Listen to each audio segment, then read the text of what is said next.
Meu nome é Rafaela Detoni, eu estou aqui como coordenadora de educação básica, né? Sou do grupo de formação. Eu atuo na área de geografia, né? Sou professora de geografia. Vou fazer a apresentação do grupo, né? Eu, o Sérgio Felipe, que é de história, a Flavinha, que é de inglês, e a Nara de artes, tá bom? E a Roberta também de língua portuguesa. Estamos aqui presentes e gostaria que esse momento fosse um bom momento de troca para a gente, né? Nosso encontro de hoje, né, ele tem como por objetivo tratar sobre a gestão da aprendizagem e sobre os processos avaliativos, né? A gente sabe que a questão dos processos avaliativos são pontos interessantes para serem discutidos, né, que às vezes nos geram muitas dúvidas. Então, esse é o objetivo da nossa reunião de hoje para os anos finais. Então, a problemática central, né, da nossa discussão de hoje é a seguinte: muitas vezes a gente, enquanto docente, né, a gente produz registros avaliativos enquanto resultado de um processo de ensino, enquanto uma etapa final desse processo de ensino.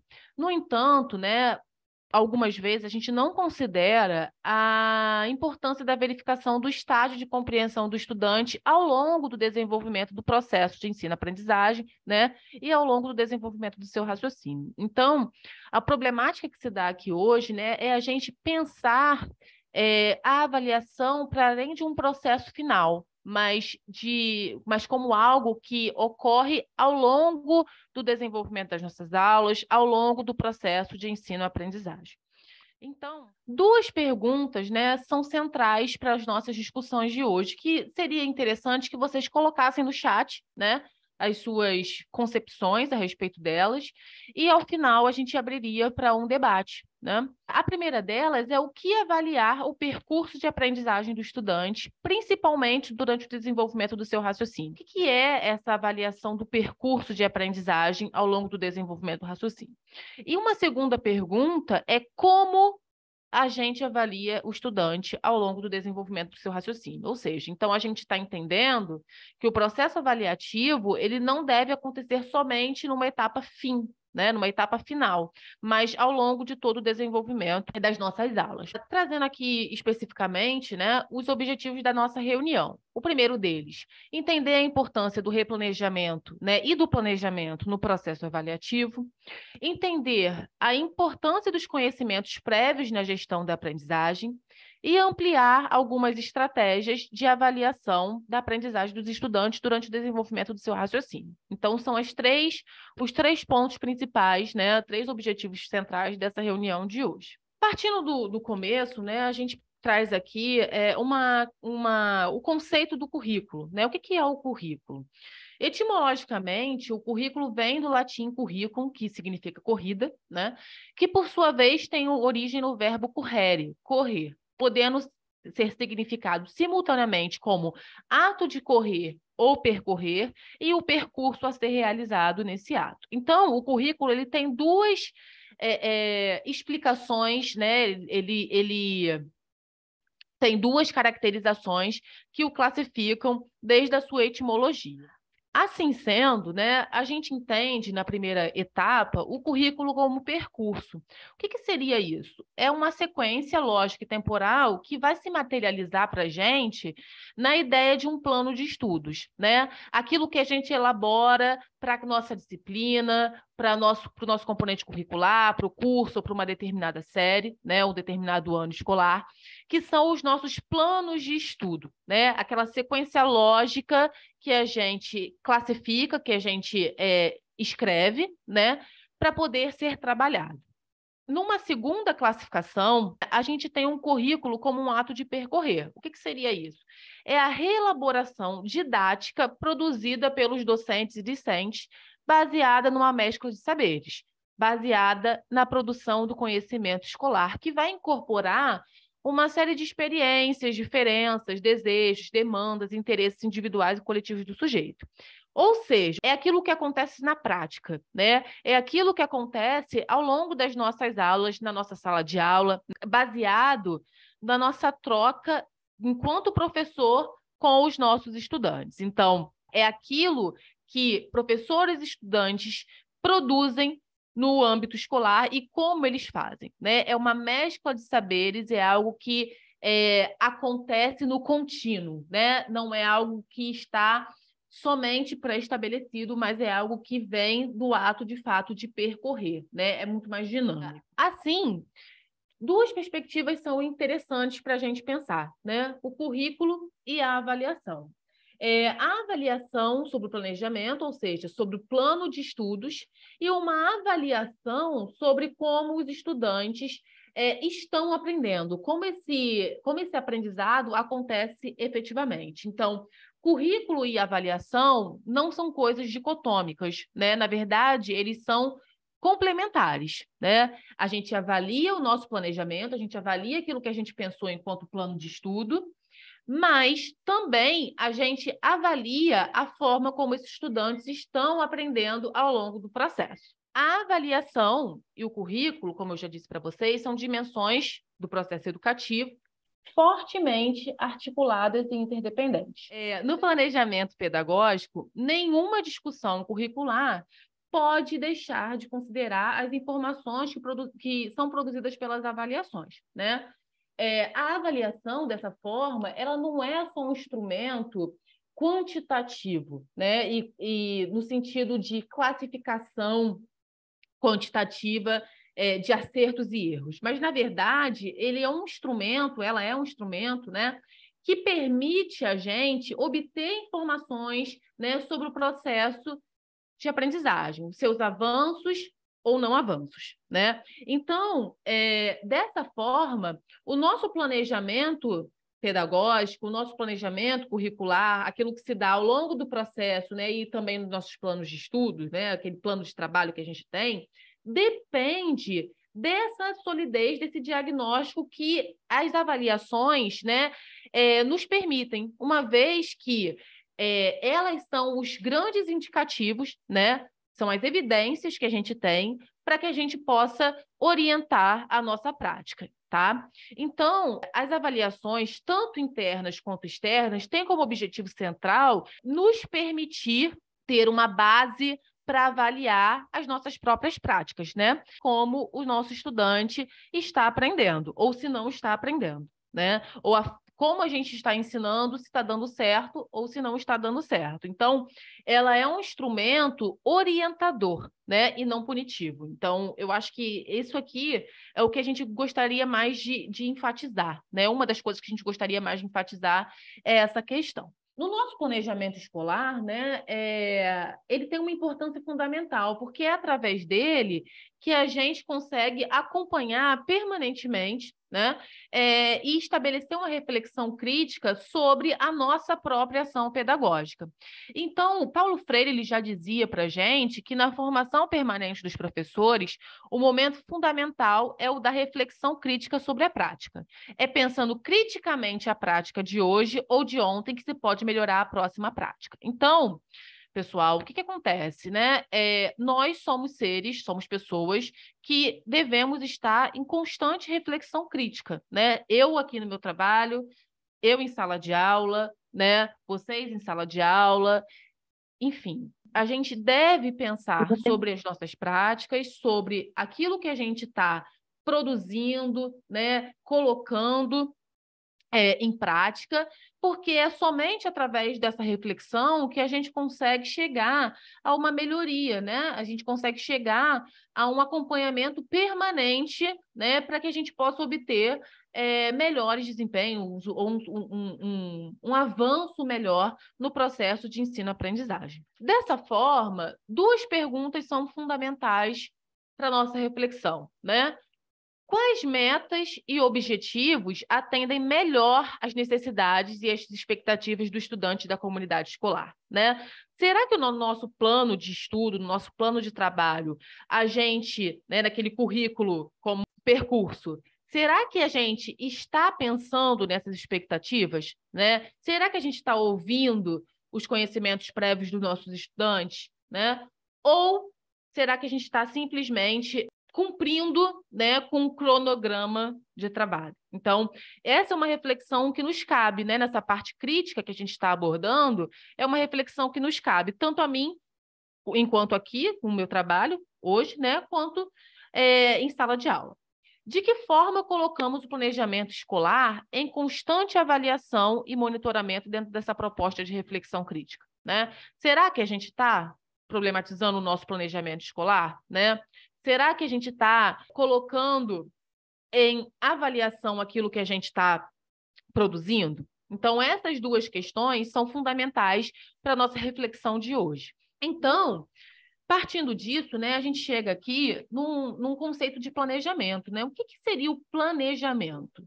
A gente fala muito sobre isso, né? A gente muitas vezes é interpelado no começo do ano pelos nossos gestores, né? Até mesmo por nossa parte de estabelecimento do planejamento escolar. Vamos planejar, vamos criar os formulários sobre aquelas habilidades básicas, né, que esse estudante precisa desenvolver, o que é algo ótimo, né? Mas a gente não deve pensar no planejamento enquanto algo estático, ou simplesmente como uma estratégia de preencher formulários. Muitas vezes é o que ocorre na nossa prática. A gente deve pensar o planejamento como um ato de decisão.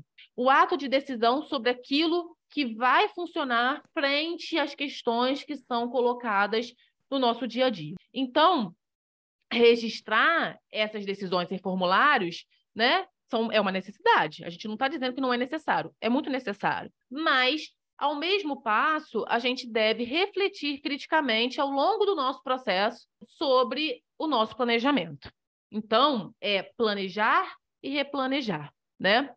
Então, para que esse planejamento ele tenha uma melhor desenvoltura, né, para que a gente obtenha um maior sucesso frente àquilo que a gente pretende alcançar, almeja, né, ele precisa ser baseado em evidências e informações, né, que vão subsidiar as nossas tomadas de decisão. Então, dessa forma, os resultados das avaliações internas que a gente propõe para os nossos estudantes, né, e também das avaliações externas que possibilitam termos evidências importantes para a gente considerar o nosso planejamento e o nosso replanejamento, né?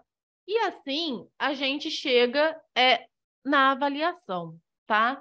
O que é uma avaliação? O que é um processo avaliativo, né?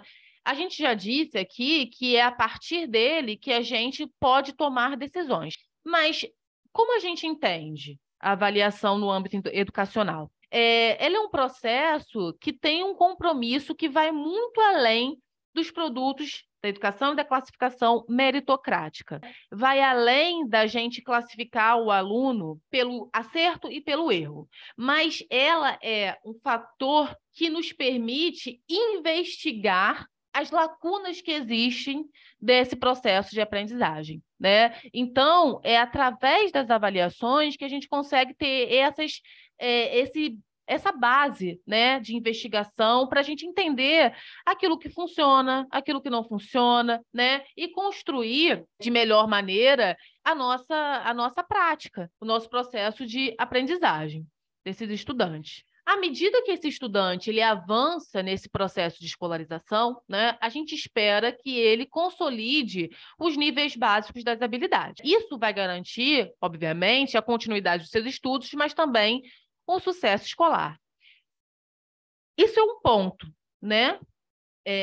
A gente perceber essa consolidação. Então, essa avaliação educacional, ela tem esse papel de mapear esse processo, ele diagnosticar o processo de aprendizagem e o desempenho desses estudantes. Então, essa avaliação, ela vai nos servir como propósito de verificação dos resultados alcançados em determinada etapa do trabalho pedagógico e de estímulo à criação de estratégias que promovam o aprendizado dos estudantes, que vão além de uma mera classificação, né? Vão além do certo e do errado, do alcançou ou não alcançou, mas além dessas classificações, mas a gente precisa pensar, não alcançou? Por que não, né? O que a gente pode fazer para modificar esse processo? Então, para além, quando eu digo que é para além de um método classificatório, né? É porque ela permite a gente estabelecer um diagnóstico e a repensar criticamente a nossa prática e pensar em formas, né, de auxiliar o estudante durante esse processo de ensino-aprendizagem. A gente chega aqui a uma gestão da aprendizagem. Como pensar nesse processo avaliativo? Como pensar na nossa prática, né?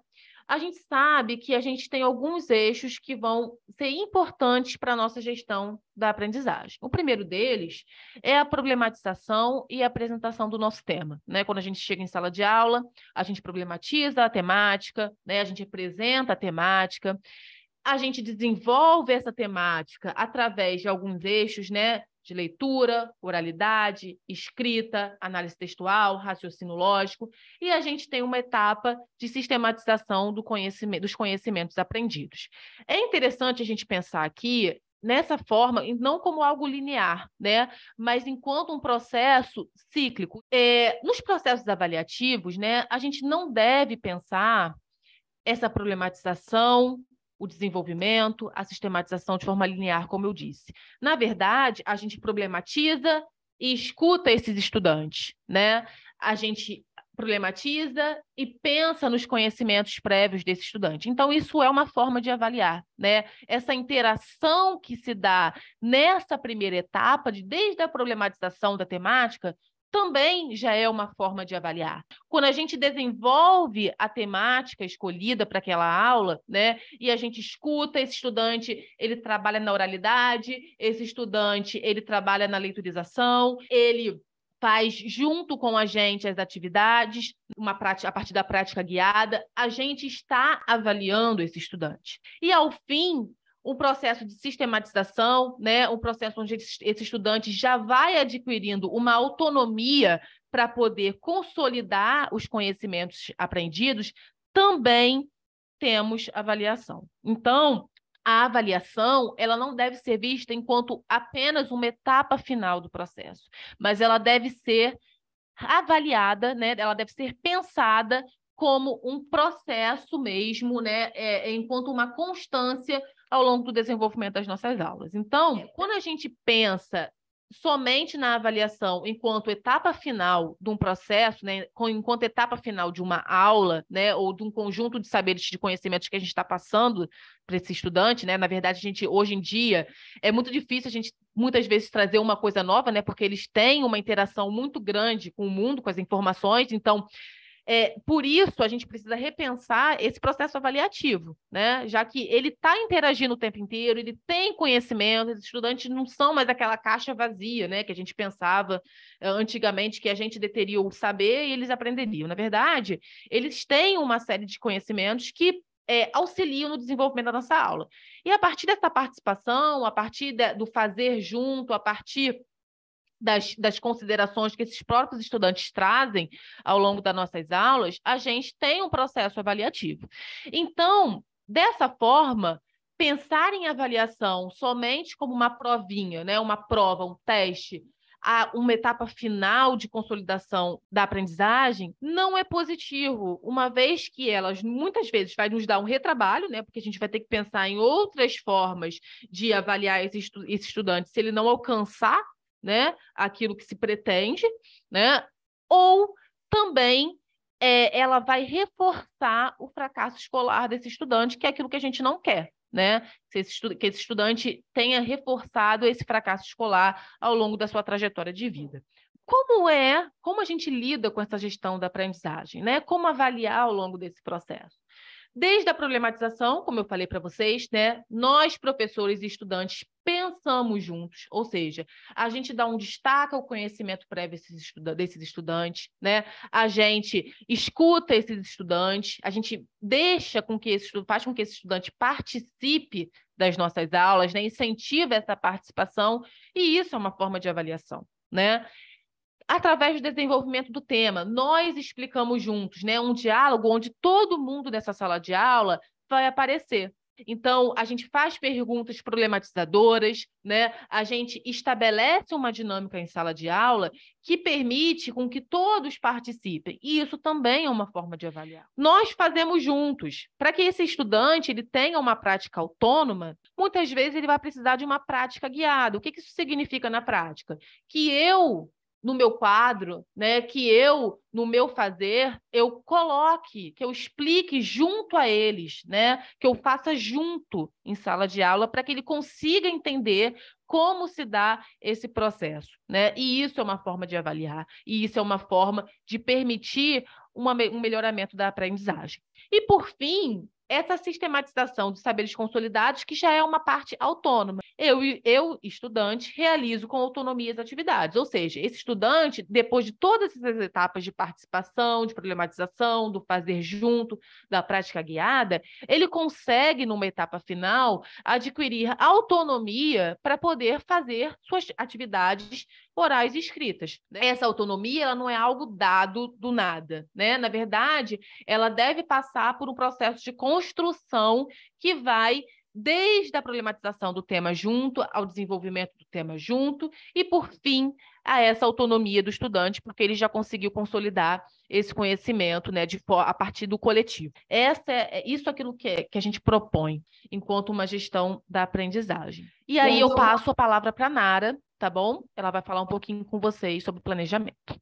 Bom dia. Gente, eu sou a professora Nara, muita gente já me conhece, né? Estou como coordenadora aqui na secretaria, e eu vou falar um pouquinho do planejamento até o final da etapa, que é o replanejamento. Então, como que a gente procede? Foi muito bem explicitado pela colega todas essas etapas de uma forma mais teórica. E como que isso acontece na prática? Como que eu faço todo aquele ciclo, né? Problematização, enfim. Primeira coisa que eu venho fazendo, vou falar de mim um pouquinho, que eu venho fazendo diante de toda essa transformação na forma de conceber o currículo, na forma de atuar em sala de aula, é pensar em quais habilidades do meu componente eu vou utilizar para desenvolver ali uma atividade com meus alunos. O que eu vou ensinar? Pego essas habilidades. Aqui tem um exemplo de habilidades de artes, integrando a parte de teatro, que é a unidade temática, com as artes integradas. Então, são 2 unidades em que eu escolhi cinco habilidades que eu posso desenvolver durante 1, 2, 3 aulas. Então, isso tudo eu vou pensar direitinho. Peguei essas habilidades, vou transformar em objetivos para a minha aula, os objetivos específicos. O que eu quero fazer exatamente? Como que eu vou proceder? Aí eu começo a pensar ali, poxa, já tracei os objetivos, em quanto tempo eu consigo desenvolver a atividade com essas habilidades? Em quanto tempo os estudantes vão conseguir fazer as atividades que eu vou desenvolver? Então, eu preciso pensar na duração. Esse tempo, esses objetivos, né? Vou falar sobre o quê? Eu vou escolher um tema. Porque antigamente eu vou falar assim de mim, né? Eu chegava na sala de aula, pegava o conteúdo, passava no quadro, explicava, botava os exercícios e os alunos faziam. Essa era a minha prática. Eu aprendi assim. Só que com essa transformação, eu vi que os nativos digitais, isso não está mais atrativo para eles, né? Eles já vêm com muito conhecimento. Então, que tema, o que eu vou fazer para engajar meus estudantes? Como que eu vou pescar esse estudante para mim, para ele ficar curioso e interessado, para ele participar? Aí vai com o tema, a escolha do tema. Então, quais assuntos eu posso usar como recurso e estratégia para pescar esse meu estudante? E, a partir daí, eu vou pensar quais questões problematizadoras eu vou jogar naquele momento para diagnosticar o que eles têm de conhecimento prévio. Eles sabem desse assunto? O que eles sabem sobre esse assunto? E escolho os gêneros textuais. Partindo daquele princípio da leitorização, eu posso utilizar vídeos, postagens, gráficos, alguma coisa que esteja na For You deles, por exemplo, lá no TikTok, no Reels. O que eles estão vendo? O que eles estão aprendendo aí na rua ou em casa? Depois eu passo para o detalhamento dessa aula. Bem, já tenho o tema, já tenho mais ou menos a noção de tempo. Como que eu vou fazer para trabalhar esses objetivos? Com quais materiais eu vou fazer, né? O que eu preciso de material para o meu aluno e para desenvolver a minha aula? Em qual espaço, em qual ambiente isso vai acontecer? Por isso que a gente precisa planejar antecipadamente para organizar todos os recursos. Porque se eu chegar na hora para fazer alguma coisa, a gente pode ficar perdido, ou a gente até pode se sair bem, pode dar certo, mas não é muito interessante porque pode ficar faltando alguma coisa que vai deixar a sua aula muito mais encantadora e muito mais atraente. Então, quais são as estratégias que eu vou usar? Para dar esse tema, eu vou fazer uma aula mais interativa, uma roda de conversa, eu vou usar uma prática guiada, eu vou fazer uma aula passeio, eu vou usar uma videoaula como uma forma de encantar esse meu aluno também, eu vou fazer um jogo, uma gamificação. Que recursos eu preciso? Eu preciso montar uma folhinha de atividade, uma folhinha até com algum conteúdo, eu preciso fazer em forma de PDF, um mini vídeo, eu vou precisar de data show. O que eu vou utilizar como recurso? Né? Preciso de papel, tesoura, cola. E ali, penso na avaliação. Cada etapa dessa, que eu vou construindo de atividades e interações, como que eu posso avaliar? Eu posso avaliar pela minha observação com o estudante, eu estou passando ali na sala, eu estou vendo as reações deles, as atitudes. Então, isso pode contar como avaliação, a participação dos estudantes, se eles interagem ou não, porque muitas vezes eles participam somente ouvindo, que tem vergonha de falar, mas depois a gente vê em alguma atividade a resposta sobre o que ele ouviu. Os trabalhos em grupos, as apresentações, relatos orais ou escritos, que são os textos que eles produzem, e uma autoavaliação. Então, eu decidi aqui, dentro daqueles objetivos que foram pescados lá das habilidades, a fazer tudo isso. Então, aquele ali foi um exemplo, tá? E aí eu posso pensar aqui também numa prática guiada ou dirigida, quando nós fazemos juntos. É o apoio que a gente oferece, enquanto professor, para o aluno, ler junto, apontar no quadro. Você tem o texto, você passou o texto, você vai apontando as palavras. Se você levar em consideração que a gente tem uma sala muitíssimo heterogênea hoje, então alguns estudantes podem ter muita dificuldade de reconhecer palavras. Então, você vai apontando para ele ver o que você está falando, ver o que você está falando. Fazer junto mesmo. Pegar aquela questão, aquela atividade, desenvolver junto. Primeiramente, depois que ele faça sozinho, mas primeiro mostrar como faz, desenvolver com ele. Então, vamos começar a aula. Problematização do tema. Problematizar não é pegar uma situação, problema e jogar para eles. E, gente, isso aqui é um problema para a gente resolver. Não. É pegar o tema que você escolheu e começar a ter uma conversa, um diálogo, questionando. Então, eu queria falar aqui de outra temática, não tem mais a ver ali com aquelas aulas que eu fiz lá dos objetivos que eu dei de exemplo, não. Essa aqui já é uma outra aula que eu preparei e eu quero falar de habilidade de música. Aí eu fiz todo aquele processo.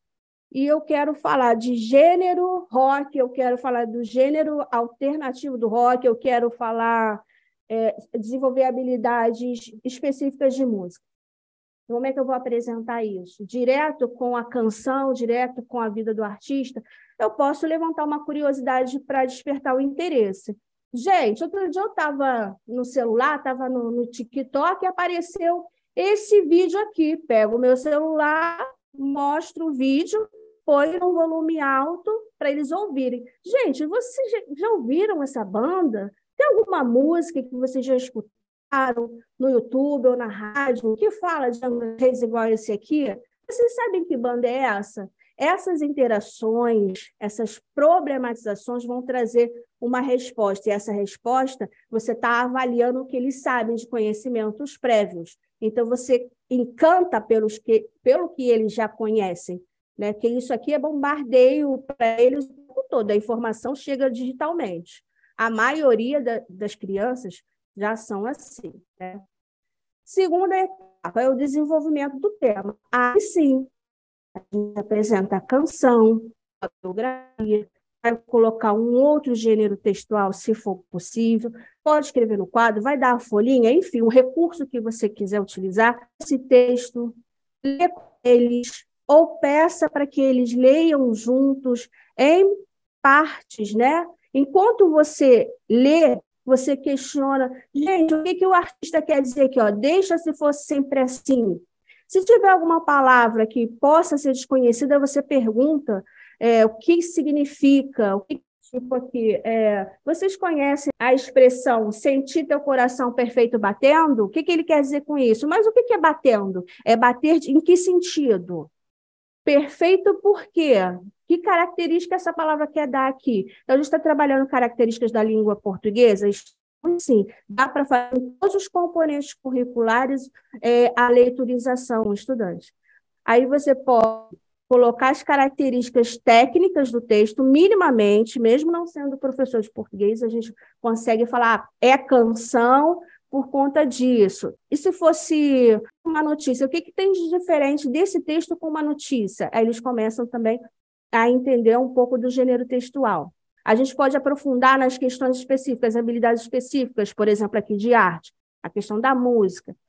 Tá? Então, a gente vai questionando, e isso também vai trazer o conhecimento prévio, tanto do gênero textual, quanto da questão das habilidades específicas da sua área, tá? E traz a participação do estudante. Se ele participa, você pode avaliar. Depois, a gente tem uma produção. O professor está aqui no quadro, construindo uma paródia.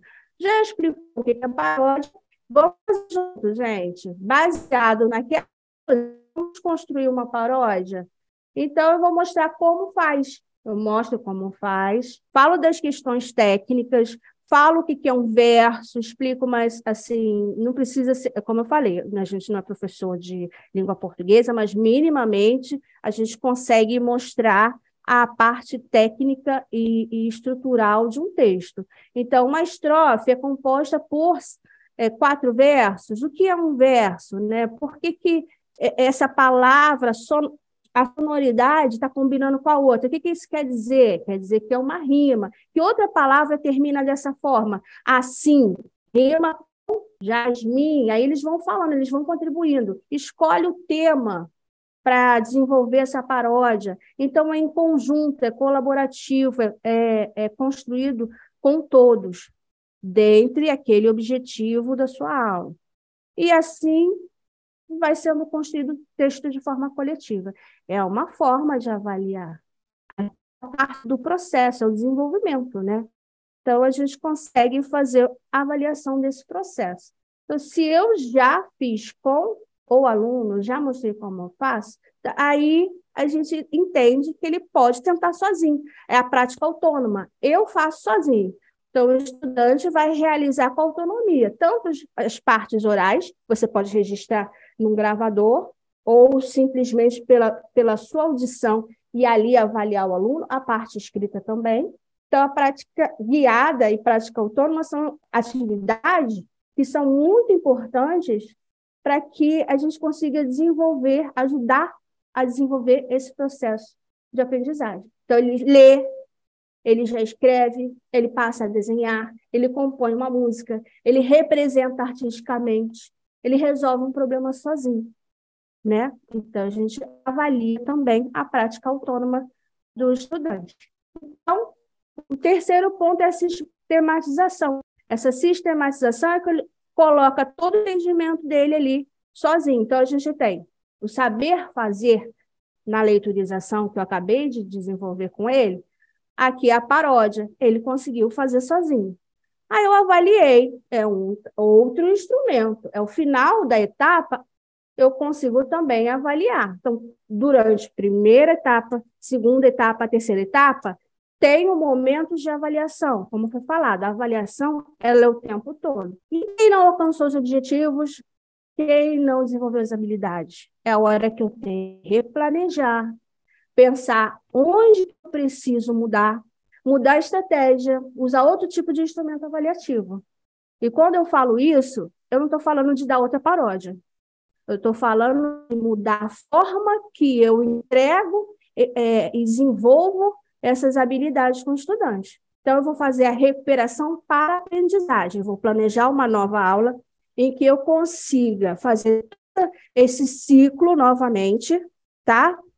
E que eu possa revisar algumas habilidades, revisar alguns conteúdos, mas revisar essas habilidades, pensar em novas formas, outras metodologias, outras estratégias, outras formas de avaliar, porque eu preciso levar em consideração que cada pessoa tem um tipo de inteligência, são as múltiplas inteligências. Então, se eu dou uma atividade para ensinar, né, o cara não tem um bom desenvolvimento para falar ali, para se pôr no personagem, mas eu posso fazer uma atividade escrita e que ele conte aquela história e registre E ali vai ser uma outra forma de avaliar, é outro instrumento.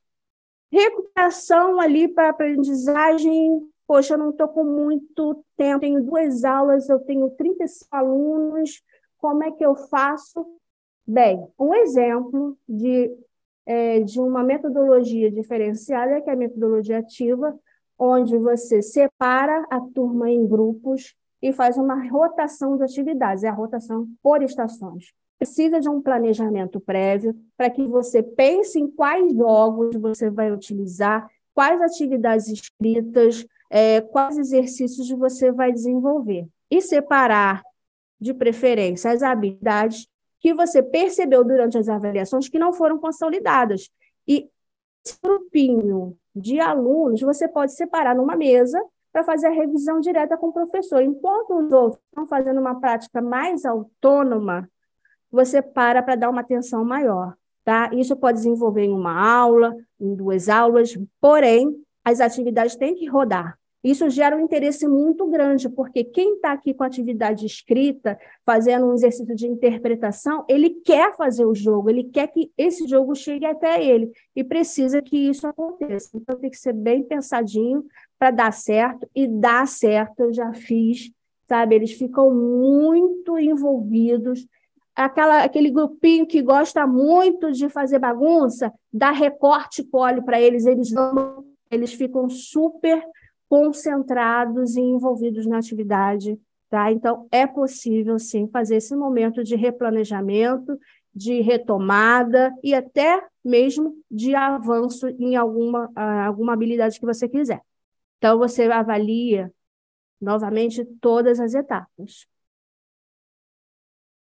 Ah, o Sérgio Felipe. Você está falando para me apresentar? Tá. O que a gente está falando e estabelecendo como uma orientação de a gente desenhar os processos, né?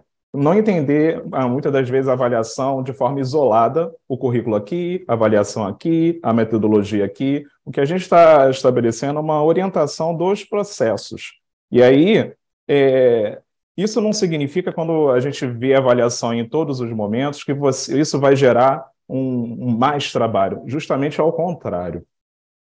Porque nem todo momento que ele está participando, você vai registrar aquele momento daquela fala, daquela específica. Você vai estabelecer um instrumento de participação em que o aluno, ao longo desse processo, o aluno e a aluna, participou daquelas aulas e aprendeu aqueles conceitos. Então, a gente vai estabelecer um instrumento para isso. O que é que a gente está defendendo é que não deixe os estudantes sozinhos a enfrentar esse desafio da aprendizagem. Isso que, assim, para a gente frisa muito. Construir progressivamente o que eles vão aprender.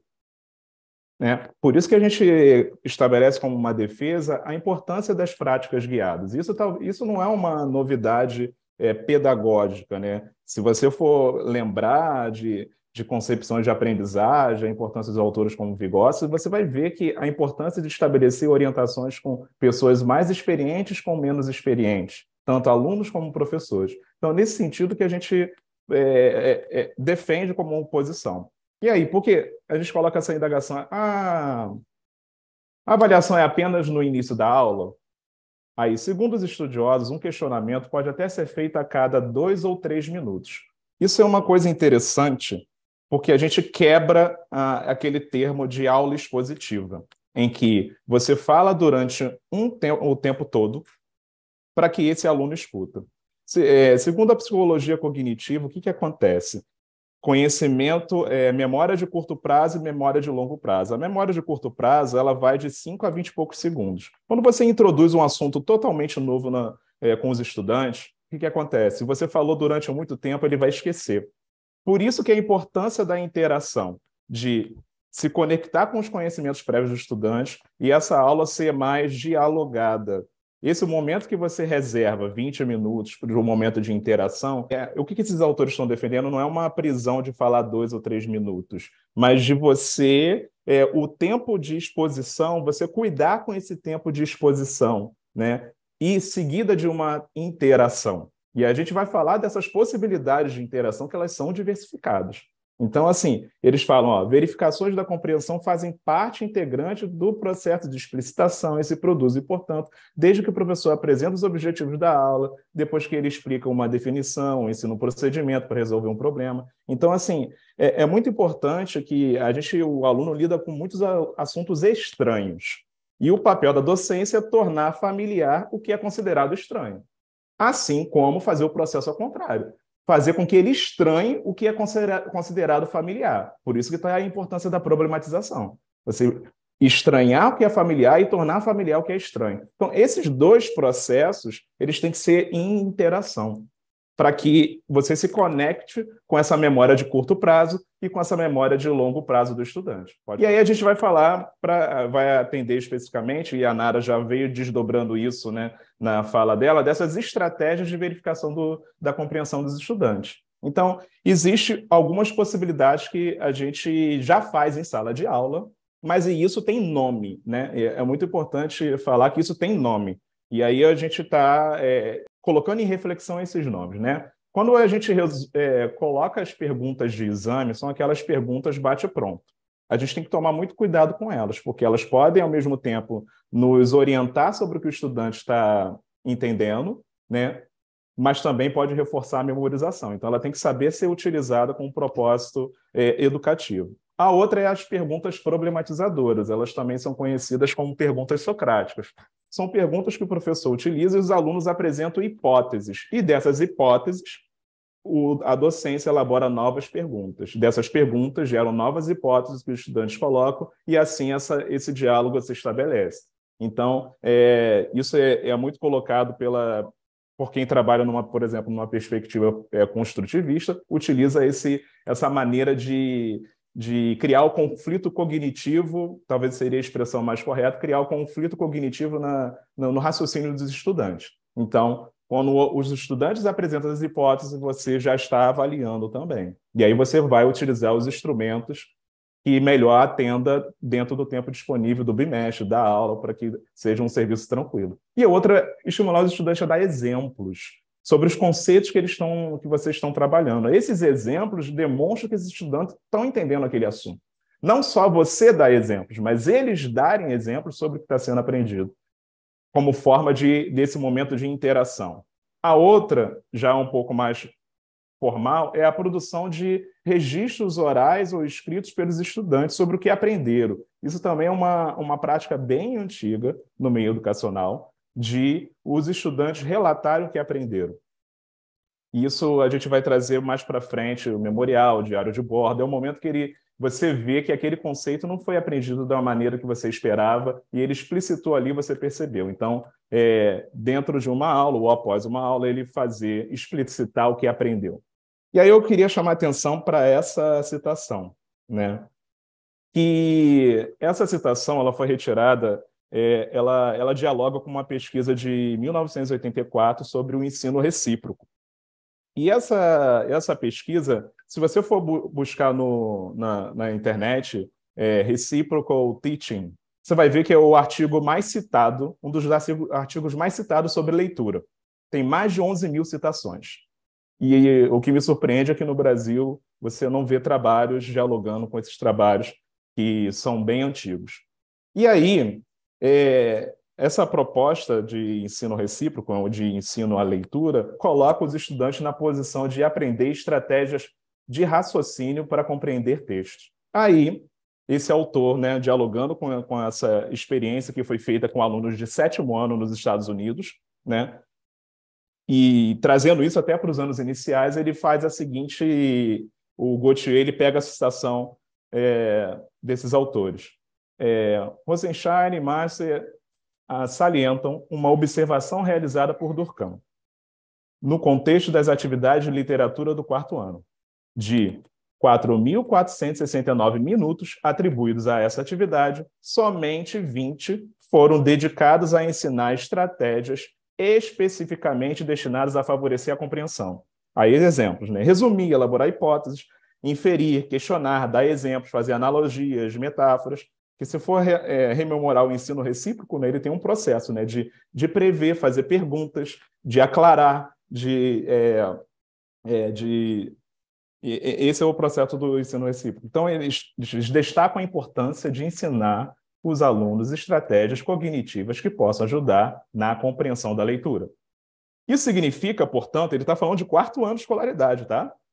Né? A pesquisa foi feita com os alunos do 7º ano, mas ele está falando isso é a importância até nos anos iniciais. Ó. Isso significa, portanto, que os professores passam muito tempo dando exercício e supervisionando o trabalho dos alunos e, visivelmente, menos tempo ensinando estratégias cognitivas para ajudá-los a tratar o material. Então, é o momento que você coloca a importância de você democratizar o direito de perguntar em sala de aula, de perguntar sobre o que está dito. Isso impacta a leitura. Então, isso já é uma coisa antiga que a gente tem que trazer como uma discussão para o nosso país. O nosso aluno tem que aprender a dar exemplo, ele tem que aprender a fazer hipóteses, inferir, prever, fazer analogias, metáforas, resumir, e a gente criar suportes. Aí a diferença está mais nos suportes, né? Os suportes, de acordo com a idade dele, que você permita que ajude ele a fazer esse processo. A diferença está no suporte.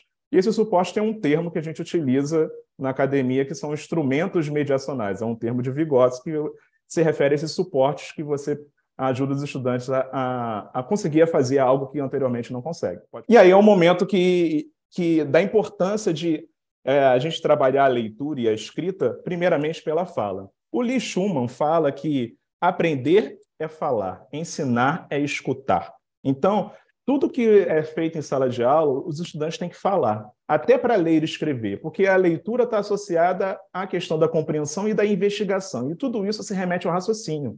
Então, a gente trabalha o raciocínio do estudante pela fala. Então, por exemplo, isso é um exemplo de história, de uma problematização que o estudante fez. Isso vem do imprevisível, né? Não é uma coisa que você traz como docente, mas o que o estudante traz que te surpreende. Por exemplo, trabalhando a questão do tempo cronológico, um estudante perguntou assim: por que existe 3.000 anos atrás se a Terra tem 2023 anos? Nessa pergunta, você já tem os conhecimentos prévios desses estudantes. Você já está avaliando, e aquilo modifica a aula totalmente. E a gente sabe, como professor de história, uma pergunta como essa, mas ele tá pensando que a contagem do tempo começa com a existência da Terra, e a Terra tem 2023 anos, logo não possui sentido ter 3.000 anos atrás. No raciocínio do estudante está certo, porque ele fez essa construção. E é nesse momento que você vai problematizar. O estudante já produziu uma questão problematizadora, porque a questão problematizadora ela é rica, ela vem de uma curiosidade, ela vem de um conflito, de uma contradição. Existem variadas possibilidades de você despertar a curiosidade de aprender nesse estudante. Outro é um exemplo que está em muitos livros didáticos, eu resolvi trazer de uma atividade da correção de fluxo, mas eu vejo isso em muitos livros didáticos, de estimular os estudantes numa gamificação, né, a eles produzirem o próprio quiz sobre os textos que eles estão lendo, né, e fazer um jogo através desse quiz, em que eles elaborem perguntas importantes sobre esse texto base que você está trabalhando, criem as alternativas de respostas e joguem em sala de aula em grupos, né? Um grupo numa dinâmica, né? Um grupo com outro num processo colaborativo. Eles vão pegar a canetinha, eles vão pegar o papel, eles vão anotar as perguntas, eles vão escolher, vai ter uma priorização de perguntas. Essa é boa? Ah, não, essa não é boa, então vamos tirar. Então, essa que é boa, então essa vai ser do nosso grupo, essa quantidade que a gente vai brincar em sala de aula. Então, essa é uma maneira leve, que é muito comum, de você estimular esse raciocínio do estudante para a leitura, de você ensinar essas estratégias de raciocínio e induzir isso nos estudantes. Até porque um quiz, ele sempre pega perguntas de bate-pronto, né? O que, quando, quem, onde. Então, ele permite o estudante a se familiarizar depois com as perguntas mais complexas. Isso é um exemplo, né, que isso não impacta só a leitura, não, essas estratégias de raciocínio. Eu cheguei a falar também com os professores de história, com correção de fluxo. Essa estratégia de raciocínio, ela também serve para a escrita. Quando a gente está trabalhando com alunos com muita dificuldade, você tem que fazer prática guiada. Esse relato de aula, ele foi produzido coletivamente após um momento de explicativo de interação com os alunos. Então, os alunos teve um escriba no quadro, o professor e os alunos dialogando sobre cada pedaço desse texto, como que foi sendo construído, que resultou nesse relato final da aula. E aí foi, por exemplo, no dia 26, nós aprendemos a encontrar os anos mais antigos em ordem cronológica. Na escola tal, tal, tal, o professor tal, tal, tal, nos ensinou essa matéria. É assim que eles construíram. Então, a gente vai permitindo da maneira que eles vão colocando. Ele botou opções de anos para descobrirmos qual era o mais antigo. Por exemplo, qual é o ano mais antigo? 10.000 a.C. ou 3.000 a.C.? O mais antigo é o ano 10.000 a.C., porque é o mais distante do nascimento de Cristo. Isso acontece, pois o nosso calendário é cristão. O importante quando a gente está trabalhando junto com o estudante, a gente vai resolvendo vários problemas ao mesmo tempo. Você avalia, é o momento de colocar um ponto na frase? Essa palavra está escrita da forma correta? Como que a gente vai conduzir a sequência desse texto? Então, esses estudantes, essas decisões vão sendo tomadas de forma coletiva. E cada aluno vai contribuindo para isso numa situação guiada. E aí a gente começa no dia, e aí eles vão lá, colocam a informação. No dia 26 de maio, tal, tal, tal, o que a gente está chamando a atenção? Que estudantes que têm muita dificuldade da escrita, você precisa trabalhar no miúdo. Não só as estruturas são diferentes dos variados textos, mas você, né, e relatos são as maneiras mais utilizadas para desenvolver essa escrita do estudante, né? Você trabalhar no miúdo em que os estudantes realizam perguntas sobre o que foi dito anteriormente, referente ao assunto trabalhado, e ele acrescenta algo novo como resposta. E aí a gente foi desenvolvendo essas perguntas de apresentação. O que aconteceu na aula de história no dia 26 de maio, que é o que foi dito antes? Aí a gente decidiu, tem vírgula ou não tem vírgula aí? O que vai colocar? E aí eles colocaram, nós aprendemos a encontrar os anos mais antigos em ordem cronológica. E é uma expressão que circulou durante a aula, que se tornou familiar. E aí, em relação ao que foi dito antes, e aí? A gente termina a frase? Não terminou a frase. E aí, o que faz? Coloca um ponto? Vamos ver o que a gente vai costurar esse raciocínio. É um exercício de costura. Onde que nós aprendemos esse assunto? Aí eles colocaram, na escola tal, na escola Y.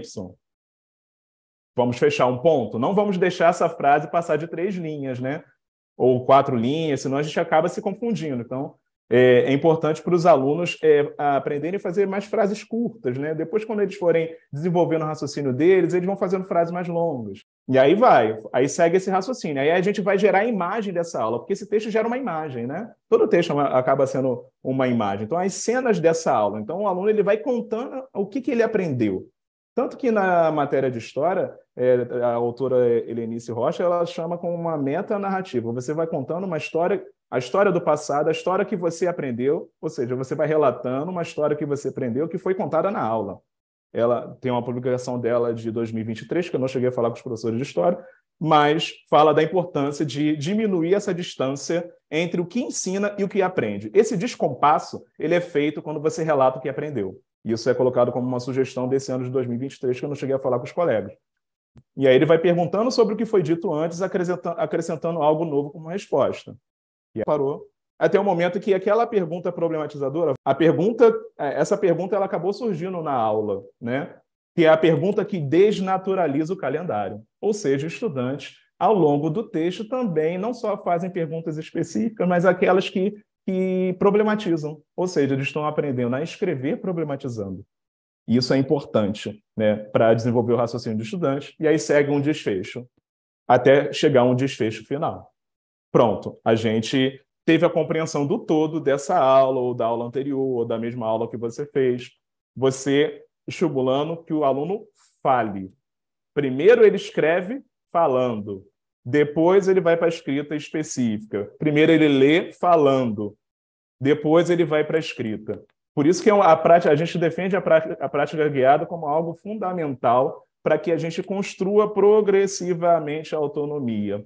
Por isso que quando a gente fala de avaliação, né, as pessoas acabam restringindo só a questão do currículo-percurso. Mas a avaliação é uma decisão importante, de cotidiano. Até no ponto que você escolhe, no final de uma frase, essa decisão é uma decisão a ser tomada. E ele vai aprender que aquele ponto constrói um raciocínio de uma frase, que a frase para naquele ponto, por que isso acontece. Então, a gente está falando da avaliação nesse sentido, né? De que a gente olhe cirurgicamente os problemas e as possibilidades que estão acontecendo. Flávia, professora de inglês, tudo bem com vocês? Bom, vamos dar continuidade aqui. Bom, dentro desse processo que os nossos colegas falaram brilhantemente, qual é o nosso objetivo? A aprendizagem do nosso estudante, né? Como que ela acontece? Ela acontece com a interação desse indivíduo com o ambiente físico e sociocultural, onde esse indivíduo se apropria dos significados acerca das experiências que ele vive, né?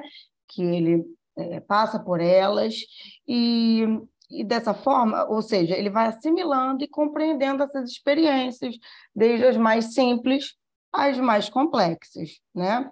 Então, sendo assim, como deve ser o meu olhar para as avaliações? Eu devo encará-las dentro ou fora do processo de ensino-aprendizagem? Como que eu olho? Em que lugar está a avaliação? Como a gente já falou, em todo o processo, em toda a apresentação, as avaliações, na verdade, elas estão dentro desse processo de ensino-aprendizagem, né? Elas não estão fora, não estão destacadas e isoladas, elas acontecem dentro desse processo de ensino-aprendizagem. Então, considerando que a avaliação está dentro desse processo, né, que ela está dentro do processo de ensino-aprendizagem, ela é fundamental para compreender a situação que a gente está isso tudo na sala de aula, né? Durante o desenvolvimento das nossas aulas, durante as nossas aulas. Então, a avaliação é fundamental para compreender a situação, elaborar estratégias, formular respostas, resolver problemas, identificar defasagens de aprendizagem e, dessa forma, desenvolver ações mais propositivas durante o processo de formação do estudante. Então, isso quer dizer o quê? Que a avaliação ela também serve de bússola para o desenvolvimento da aprendizagem, certo? Pensando nisso, quando eu faço o meu planejamento, eu preciso mudar o meu foco. O meu foco não deve ser no que eu vou ensinar, né? E sim o que os meus estudantes vão aprender hoje, certo? O foco deve ser esse. Pensando assim, né? A avaliação para a aprendizagem, dentro desse processo, ela não avalia somente estudante. A gente também está se avaliando à medida que eu penso, será que essa minha estratégia foi eficaz? Será que deu certo? Ih, não deu. Vou repensar, vou reavaliar, vou fazer de uma nova forma. Ela não se baseia em uma perspectiva tradicional, como a Rafa falou lá no início, né? Uma perspectiva quantitativa, classificatória, punitiva, né? Ela propõe uma análise refinada de resultados, ela identifica os pontos fortes, mas ela também revela os desafios a serem superados por nós, professores, e pelos estudantes também, certo?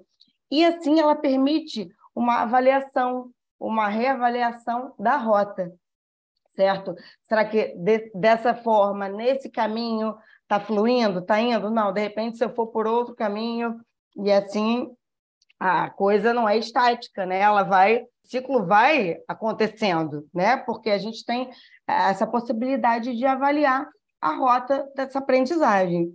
A gente pode, lendo aqui, olha, a avaliação ela é fundamental para identificar as necessidades de correções de rumo, das reavaliações da rota, certo? Né, com essas correções de rumo, a partir dos resultados das avaliações, é possível efetuar tomadas de decisão. A avaliação, o que acontece? Ela legitima e justifica a nossa tomada de decisões.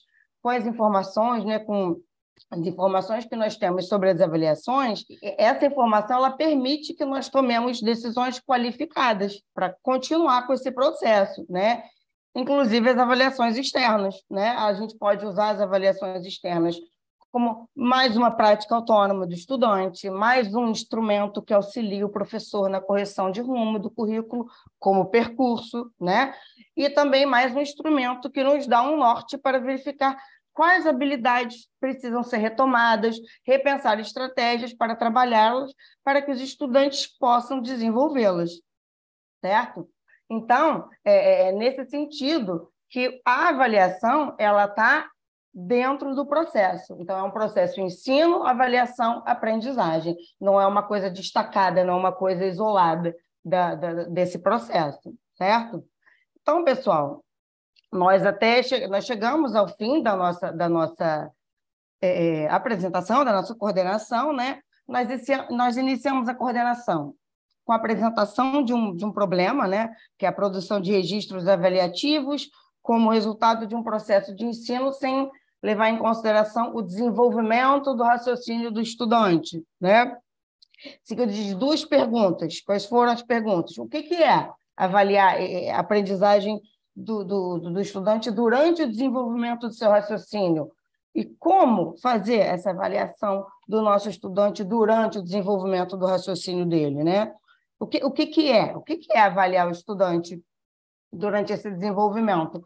Aí a gente pode lembrar daquela imagem que a Rafa passou do ciclo avaliativo, né? Que a avaliação, ela perpassa em todos os momentos, ela não é destacada, ela não é isolada, ela pode e deve estar em todos aqueles momentos, desde a problematização, o desenvolvimento e, no final, a sistematização do percurso, do processo, né? A parte final, que seria o problema, certo? Então, o que orienta esse percurso, né? O planejamento, o replanejamento, essa possibilidade que a gente tem, replanejar, de reavaliar a rota, reavaliar o curso, será que está dando certo? Não está? Eu posso voltar a ter essa flexibilidade para poder voltar e modificar as estratégias, lançar mão de outras estratégias para chegar até a aprendizagem do nosso aluno, né? E como? Como que a gente pode fazer isso? A gente mostrou alguns exemplos de estratégias desenvolvidas pelos professores, alguns teóricos falando sobre essas estratégias que a gente pode desenvolver para avaliar o nosso estudante durante o raciocínio, o desenvolvimento do raciocínio dele, né? A gente está preparando o nosso estudante, porque quando a gente problematiza, lembra do ciclo? Na problematização, como que eu avalio? Como que eu vou fazer essa avaliação?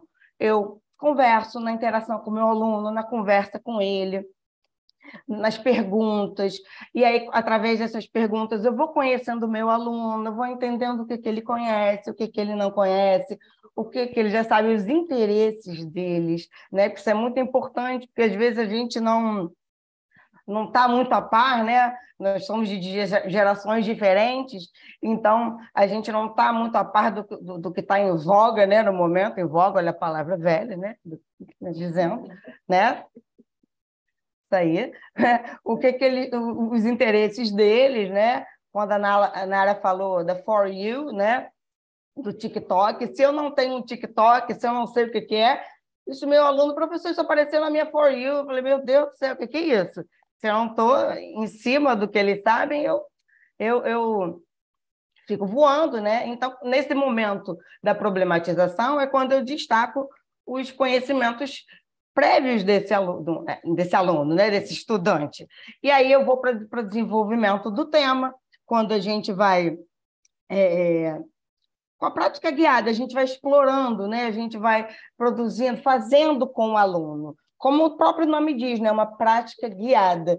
E com a prática guiada, através de leitura, produção textual, oralidade, a gente vai preparando o nosso aluno para que ele possa fazer a prática autônoma, para que ele não chegue direto na prática autônoma, certo? A gente, fazendo essa prática guiada, a gente está preparando, orientando para que ele seja capaz de realizar a prática autônoma, né? E assim, o que acontece? Todo mundo ganha, o aluno ganha em aprendizagem, a gente ganha ele ganha aprendizagem, ele ganha em confiança, né? Autoestima e confiança, quando ele vê que ele consegue fazer sim, né? Ele ganha nessa aprendizagem, na confiança, nós ganhamos com a aprendizagem deles também, dos estudantes, né? E não reforçamos o fracasso escolar, porque, às vezes, no momento de uma prática guiada somente, ele não está bem, ele não foi bem, mas a gente sabe, porque durante a problematização durante o desenvolvimento, nós vimos que ele era capaz ele sabia fazer, ele sabia falar, ele sabia, ele dominava o assunto, mas chegou lá na hora, aconteceu alguma coisa em casa, deu um branco, ficou nervoso, né? E também nós, professores, ganhamos porque a gente não tem aquele retrabalho. Se a gente só foca na prática guiada e ele não conseguiu, aí a gente vai ter que produzir mais instrumentos e mais para que ele possa atingir, que é o nosso objetivo, a aprendizagem, o sucesso escolar, e aí a gente não precisa produzir um número, uma quantidade excessiva de instrumentos de prática autônoma, certo? E assim, gente, nós vamos terminando a nossa apresentação.